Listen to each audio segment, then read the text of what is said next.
Well, we're back in Berkeley after the Transpac race. We had a 14-day passage to Honolulu and a 22-day passage back to Berkeley.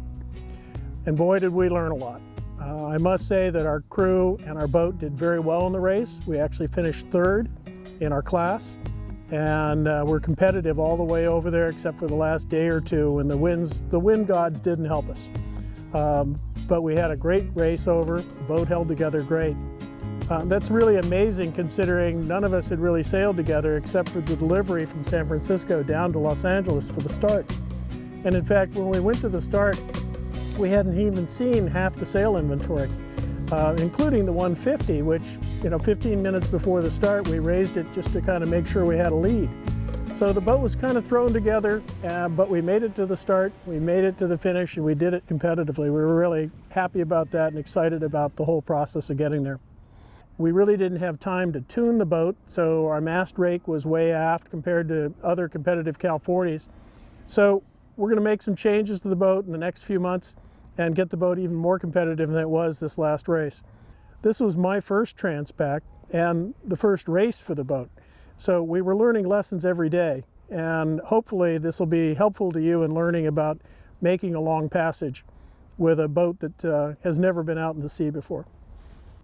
So let's start with provisioning. We relied on dehydrated foods because we were trying to save some weight. What happens though is two things. One, people get tired of dehydrated foods after the 6th, 7th, or 8th day, and they get a little bit of food fatigue, and people get very picky about their food. We also had to carry additional water to rehydrate the dehydrated foods. And since we weren't trying to rely on a water maker, at least when we started, we had to take along extra water and extra weight in order to accomplish that. So there really was no gain. We did take a gallon of water for each person on board for 14 days. So we ended up with 84 gallons of water on board, which is about 700 pounds of water. So that was a lot of weight that we added. The dehydrated food was light, but the water that we needed for hydration and then water that we needed to cook the food kind of equaled out any advantage we had. We found that many of the competitors were really relying on frozen food, and that what they would do is pre-freeze meals and then have them in basically casserole dishes that were wrapped and put down in an ice chest, either being kept frozen or kept refrigerated by a refrigeration system on the boat or with dry ice. And then the advantage of that was they had a home-cooked meal that was put in the oven and came out, and everybody got to eat together at one time instead of everybody cooking their own food on demand. And that made a social environment, so they were able to talk strategy and kind of discuss where they were in the race. So there are huge advantages to doing that over dehydrated foods. Dehydrated foods have their place and should be kept aboard just in case something goes wrong and you need some additional food if the race runs longer than you'd planned. As far as the water goes, we were taking water, and at the last minute, because I think we all lacked the experience in the race and were concerned that there might be a long race, we brought along a water maker that was loaned to us. And so not only did we have a lot of water aboard, but we also had the weight of the water maker. So we were cautious, and that's a good thing to be out in the middle of the Pacific, but we probably overkilled it a little bit as far as the weight goes. So some of the changes that we're going to make to the boat in the future, and some projects that we'll show you as we research them and buy the equipment that's necessary to do it, is we are going to add refrigeration. So a lot of what you hear from other skippers and people who have gone across before is the debate about how many people you need aboard to sail to Hawaii. Now, one of our competitors had 4 people. And that's, for them, was a good decision. They had 4 experienced crew members. They've sailed together a long time. All of them could conduct any mission on the boat. They were all interchangeable as far as their skills and expertise on the boat. And they ran with 4 people. And we didn't have the advantage of that. I guess their feeling was that with 4 people, they could keep 2 people on deck at all time, run the boat hard. There really aren't a lot of sail changes in this race. It's a long race, but there aren't a massive amount of sail changes as there are like going around the buoys or an overnight race around one of the islands here. So they get away with it, the long watches where no sail changes occur, and you're sailing off the wind primarily. And if they needed to do a change, they could either be done with 2 people, or they would call everybody up on deck, so they'd have a full complement of 4 on deck. We ran with 6, partly because we didn't know how many we really needed. As it turned out, 6 was the right number for us because 2 of us came down with a very bad bronchial infection bordering on pneumonia, and it got progressively worse from the start. So we were certainly not 100%. Myself and Cree were not in great shape at the end of the race. So having 4 able-bodied people on board turned out to be critical for us. Now, that brings another issue up, which is the proper medical kit. Now, we did have a wonderful medical kit, and we had a firefighter EMT on board who could splint a broken leg or an arm, could fix any cut, could keep us in great shape, knew how to do all the cardio stuff in case somebody had a heart attack. So we'd taken that precaution, and we felt really good about that. But I think the other thing that needs to occur is you need to have a long talk with your doctor about some of the antibiotics that are required for internal medicine, particularly the respiratory issues that are so critical. Any infection from a wound would have to have the same thing, and we were a little light on that, and the EMT was really in a position where he wasn't really qualified or certified to make those recommendations. And so it's one of those issues that we learned the hard way, that we really need to have a meeting with your individual physician to try and get the correct medications for this eventuality. There are other little things that make a huge difference in a passage like this, and one of them is just the sleeping accommodations and making sure that everybody's comfortable. We had put some lee cloths on the pilot berths, but they turned out to be quite ineffectual. On our return trip, we found that if we were able to shroud that area off so that you had some darkness, you were able to get a lot more sleep. You were a little isolated from the noise and the commotion and the lights of the electronics.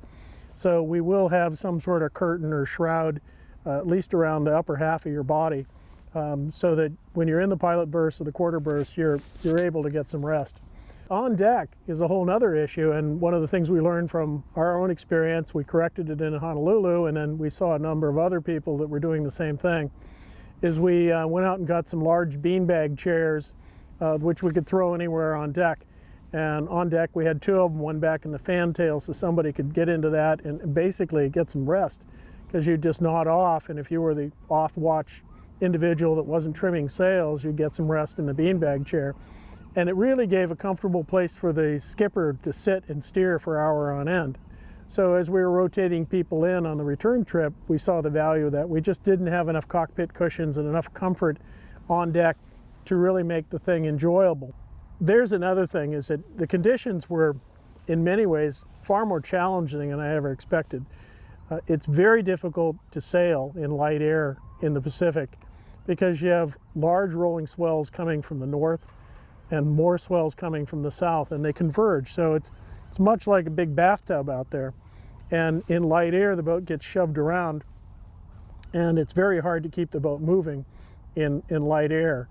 And it just shakes the sail out of there. So if you have a vision of a 5-knot breeze out in the Pacific and being able to make headway on it, very difficult to hold a course.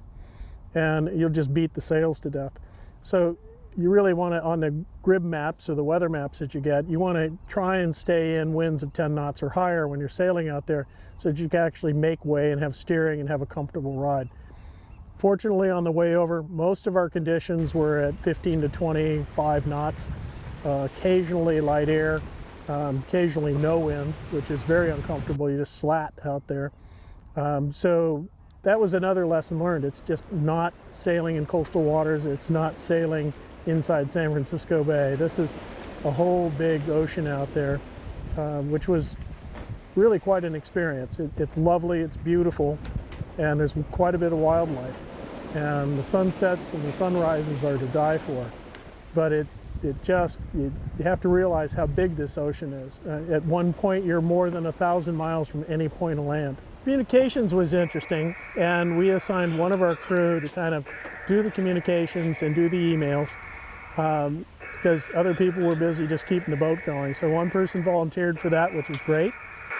So Kevin, what's that annoying sound? This is a single sideband radio communicating with a station in San Diego, and basically sending about 40 kilobytes of data for a weather forecast update. And that allowed us to communicate with ground stations and send email. And the GRIB files, you request the GRIB files, they get coded into an email format and get sent back to you. And then you can print those or download them onto a computer to look at the weather maps and the forecast. GRIB files, I think in general, were accurate, but I will tell you that I think single sideband is being eclipsed by satellite communication systems, sat phones and Iridium phones. We will carry one next time. It just seemed that it was more accessible, wasn't weather dependent, and it's just more reliable system. And I think we can get more information down from it. There is always some controversy about software and outside routing. That's getting to be more and more of a topic in offshore racing because the programs are getting more and more sophisticated all the time, and they're doing the interpretation of the weather maps for you. So is that outside assistance if that software is aboard? I don't know.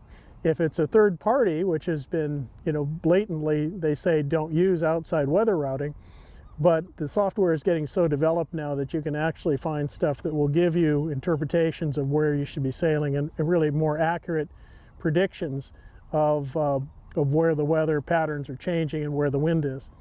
So I'm going to be studying a lot of that in the next 2 years to see what the advantages of that are. We did it sort of what you'd call the old-fashioned way. I think it's good to have both the SSB and the Iridium aboard, that if one fails you can use the other. So we're going to keep the single sideband system, but we're going to add an Iridium phone to the boat. Had a lot of fun with this boat, just cruising down these waves, really seeing what this Cal 40 is good for. And cruising along at probably 7, pushing 8 knots, and hoping that we wake up tomorrow morning and get to surprise a bunch of boats with our position based on what we think we've earned today.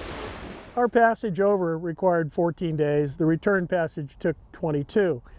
But there were 2 weeks of prep before we left, final prep. And then we were in Honolulu for 2 weeks. And then there was a week after we returned where, we had to put the boat away and just get things sorted out. So in general, I would say, we were gone for a little over 2 months. That's a big chunk of time in anyone's life. And I would have to give that some serious consideration if I were to do the race over again. People have asked, gee, are you ready to go back? And on the upside, I would say yes. I mean, the North Pacific at that time of year is stunning. The amount of life that we saw, the dolphins, the phosphorescence off the dolphins in the middle of the night that came to greet us.